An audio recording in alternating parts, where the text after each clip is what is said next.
Hay un montón de cosas que escuché, estoy súper de acuerdo con un montón. Y por ahí me acuerdo de la influencia que vos tuviste en mi forma de pensar en el proceso creativo. Y digo, claro, en base a esto que me está contando Walter, yo trabajé, por ejemplo, en la neurociencia. Yo me puse a leer neurociencia y hay una distinción que a mí me sirvió muchísimo, la cuento rápido nomás, que hay personas, la mayoría de las personas son visuales, más del 80%. Después están los auditivos, están los que son kinestéticos, físicos, como dijiste Mm. vos, por ejemplo, que les gusta más el teatro y la actuación física. Y por ahí vos buscas en Pinterest, pero hay personas que escuchan una canción y dicen, esta película que quiero hacer es esa canción. Y hay Ni otras hablar. personas que la sienten en el cuerpo a la película, y entonces, ¿cómo hago para sacar esa película de mi cuerpo?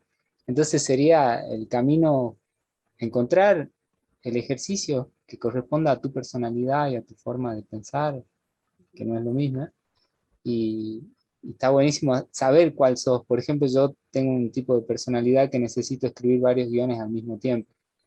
Yo antes pensé que eso estaba mal, que eso solo me dispersaba, pero me resulta súper útil estar escribiendo un largometraje y de golpe decir, para, y cambiar y irme a la serie y empezar a escribir la serie que hace 2 semanas que no podía escribir, porque ahí haciendo también cola o agarrando ahí una arista de lo que dijiste, en neurociencia hablan sobre esto de que todo lo que vos ves y todo lo que vos escuchás, absolutamente todo, aunque vos no te des cuenta, queda guardado en tu memoria y Tal cual. tu persona intenta agarrar eso y darle sentido, porque volvamos a los tiempos primitivos, si vos caminabas y veías que había flores en los duraznos, entonces ya en tu cabeza sabes que dentro de 4 meses tenés que ir a ese lugar a buscar los duraznos que van a estar maduros. Tal Y cual. así funciona el cerebro con los ciclos de supervivencia. Entonces, si vos ves 1000 publicidades por día, esas 1000 publicidades quedaron adentro de tu subconsciente y se manifiestan como necesidad. Y yo digo, bueno, eso no lo puedo evitar. Y también pienso en eso de que como si el capital o el bien más preciado hoy es la atención. Eso es por lo que se pelean todos. Entonces, yo no puedo evitar ver esa pantalla que está al lado mío en el colectivo, porque ni siquiera es mía, pero lo mismo me llama la atención.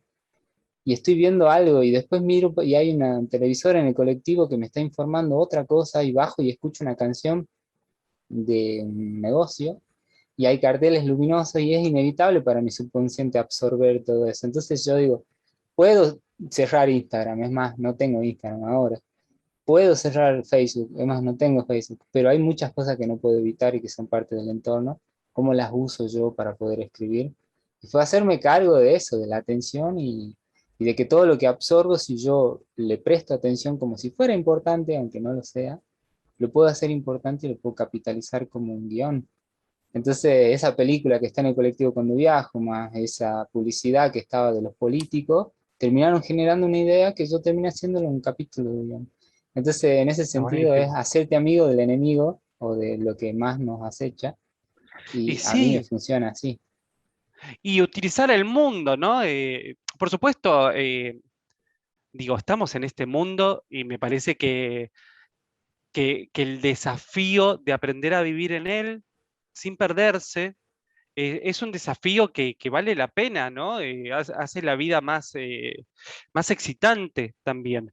Y entender, bueno, hay un viejo proverbio espiritual que dice, donde está tu atención está tu corazón. Y entender que es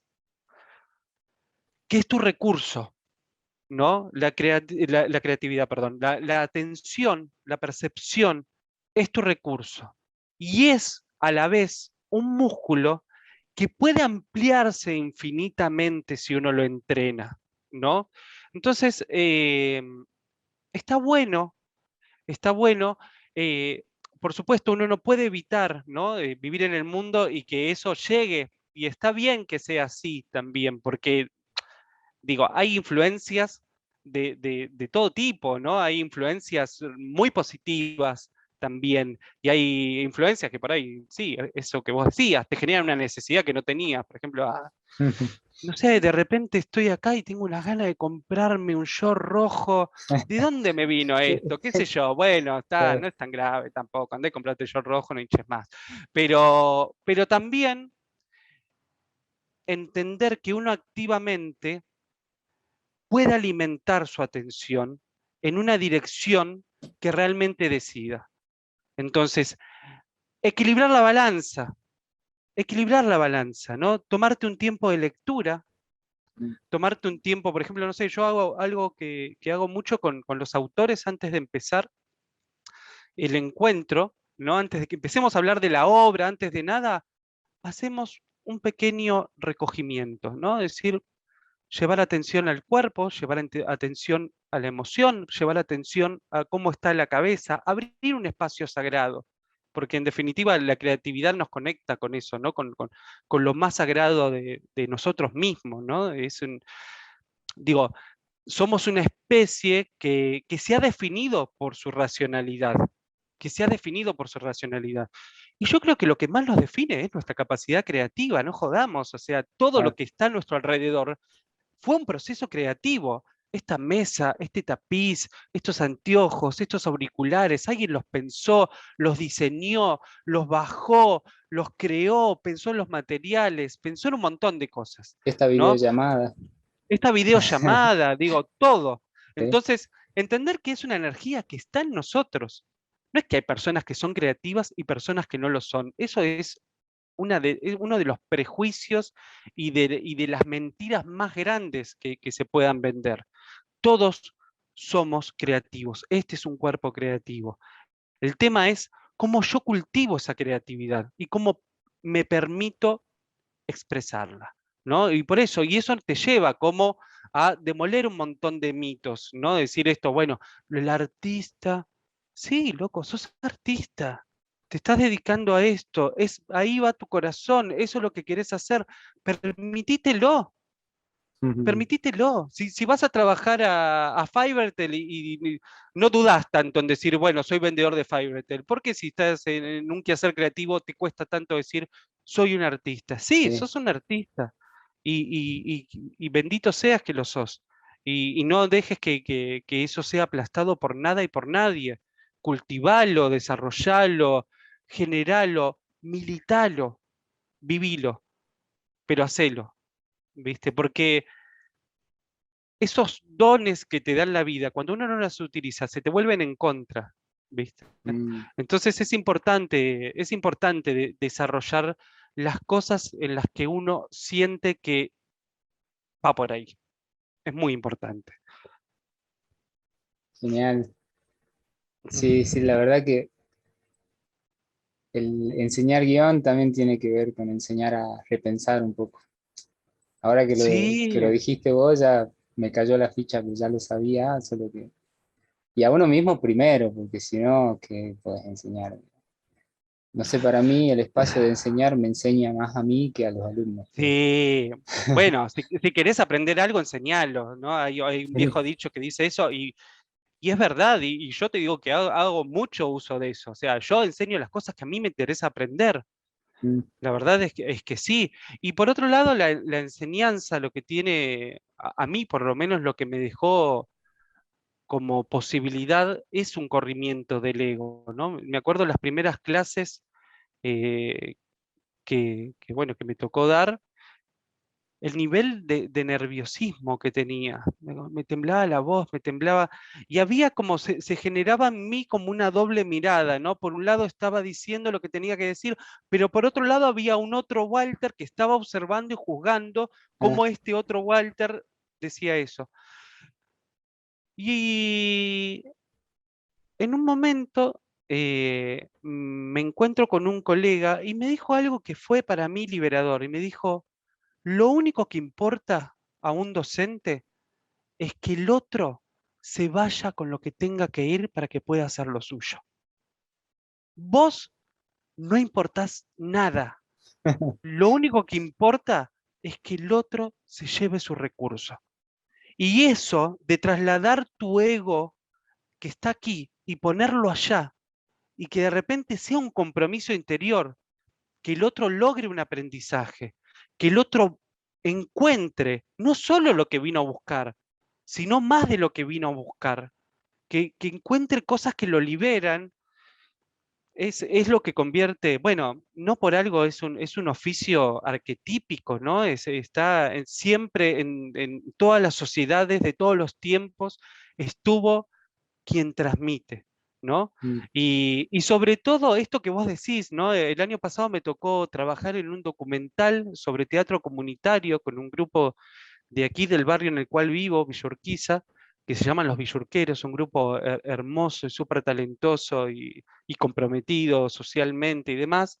Eh, y en el teatro comunitario tienen una palabra que yo la adopté, que se llama enseñaje, ¿no? Hay un enseñaje. Y el mm, enseñaje lo que tiene es eso, es al mismo tiempo el aprender enseñando y enseñar aprendiendo, ¿viste? Como tiene esa retroalimentación y ahí es cuando se genera el vínculo. Salimos todos ganando y eso es lo más hermoso. Y que también te pasa, ¿no? A mí me ha pasado de por ahí estar en clases de personas que vos decís, esta persona está con una cámara mirándose y, o sea, ni siquiera le está preocupando lo que está diciendo. Le preocupa cómo se para, claro, cómo, viste, es un actor y qué sé yo, pero bueno, nada, cosas, aprendizaje que uno va vivenciando. Entonces, para mí, la enseñanza tiene eso, ¿no? Tiene esa beta hermosa, ¿no? De no solamente poder aportar a quienes vienen a buscar ciertos conocimientos y que los encuentren y que además eso les sirva para escribir y crear sus obras, sino también algo con lo que yo me quedo, ¿no? Con mi propia paga, que no tiene que ver con lo económico, sino que claro. tiene que ver con otras cuestiones.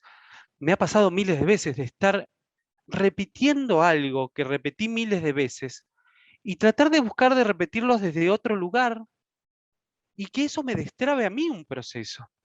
Eso me ha pasado un montón también, decir, ah, claro, o sea, ser yo el que dice, ah, claro, ahora entiendo por qué no Sí, podía avanzar con esto, ¿no? Y, yo todavía no lo eh, entendía del todo. ni hablar, ni hablar. Y sobre todo también animarse a la reflexión propia, Mm, no solamente a lo que el libro dice, sino también a lo que en vos es una experiencia, una vivencia, ¿no? Decir, porque creo que a mí me gusta mucho, vos hablabas de neurociencia, a mí me gusta mucho eh, toda la enseñanza de Gurdjieff, ¿no? Y él explica algo que es muy interesante, dice que el ser humano tiene tres centros, hay un centro intelectual, un centro motor, ¿no? Y un centro emocional. Y él dice que el entendimiento es una propiedad del centro intelectual, ¿no? Uno entiende con el intelecto. Pero la comprensión de una cosa es algo que convoca a los tres centros. Bueno, y eso es una verdad que todos sabemos, ¿no? La palabra incorporar, pasar por el cuerpo, tiene que ver con eso. Cuando algo que era un dato, ¿no? mm. Una información, se convierte en un saber en vos. Y eso forma parte de un proceso de reflexión también, donde uno tiene que estar activamente pensando, cuestionando, tomando lo que viene, ser receptivo en ese sentido y también ver cómo te funciona a vos, ¿no? Me parece que eso, que ya la idea de aprender como un lorito y demás, por lo menos en este arte no sirve para nada, porque vos podés saber toda la teoría de guión y ir a la escritura y no poder resolver un montón de cuestiones, ¿no? Eso también pasa.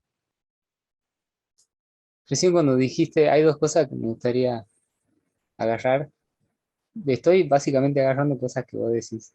La Dale, primera está es la buenísimo, me de encanta que sea una conversación. enseñaje. Enseñaje, la primera impresión que me dio fue enseñar y andamiaje, no aprendizaje, Mm, que sería enseñanza y aprendizaje. Y ahí lo pensé como más visualmente de una obra en construcción en donde los mecanismos de construcción están todavía a la vista y en donde todavía se puede acceder a hacer cambios. Yo dije, claro, uno enseña mientras construye también. Y enseña sus sí, mecanismos y todavía se pueden modificar, la obra no está terminada.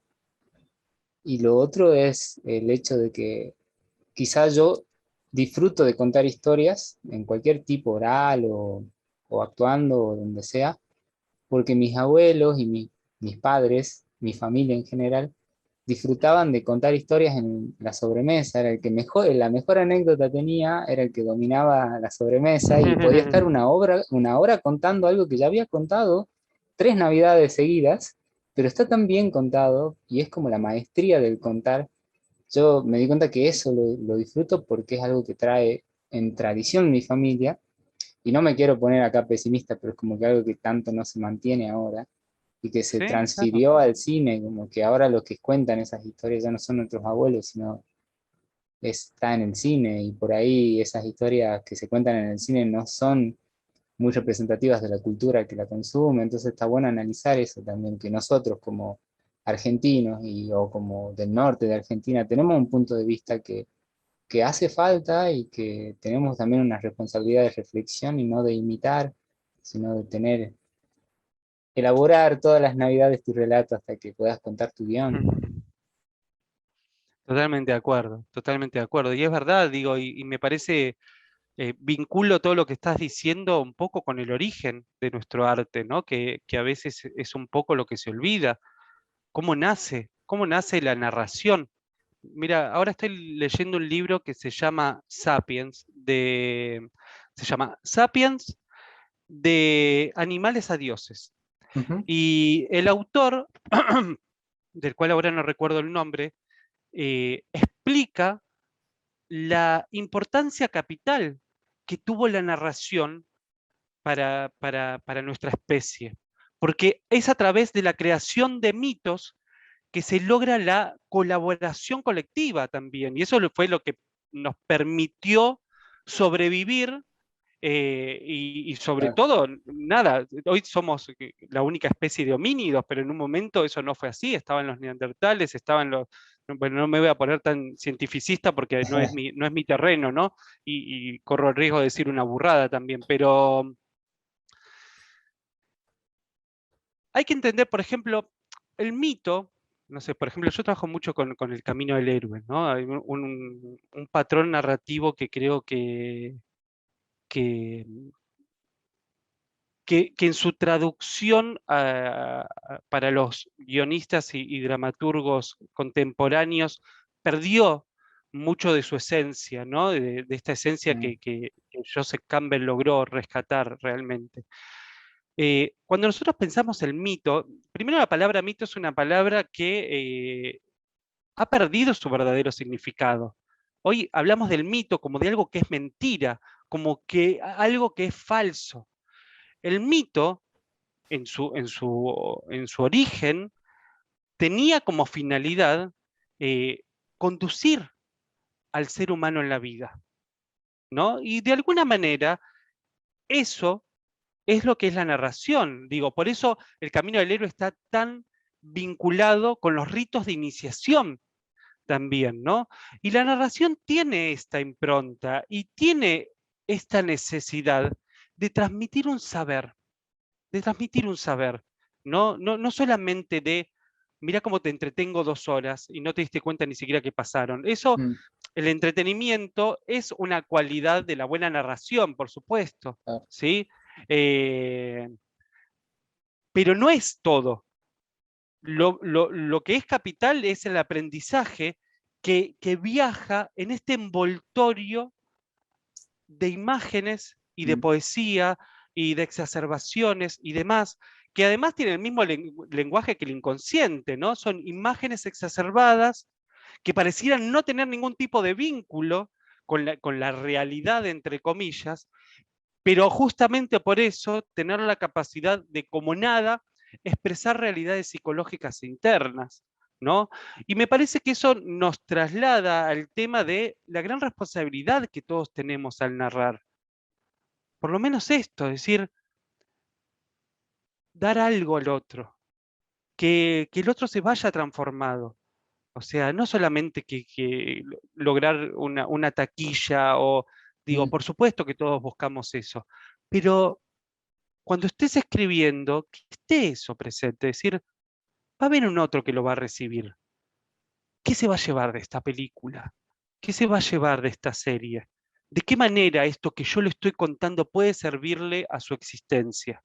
Y me parece que es un tipo de reflexión que tenemos que volver a traer a la mesa de la creatividad, ¿no? Es decir, es un oficio importante que tenemos, realmente es importante, y acarrea una gran responsabilidad, que tiene que ver con eso, que tiene que ver con, bueno, no es solamente que te voy a entretener, me gustaría compartirte una visión en relación a esto que estoy hablando, de una experiencia, de lo que sea, ¿no? Nos vamos contando el mundo y vamos aprendiendo. ¿Por qué? Porque un ser humano no puede vivir todas las experiencias humanas. La Claro, experiencia humana es diversísima, es gigante, no podemos vivenciarlo todo, pero a través de las narraciones donde se da este juego de, bueno, de identificación, donde yo me meto por un tiempo en la piel de un personaje, vivencio una experiencia que por ahí no tiene que ver con mi realidad, y además eso me deja un aprendizaje.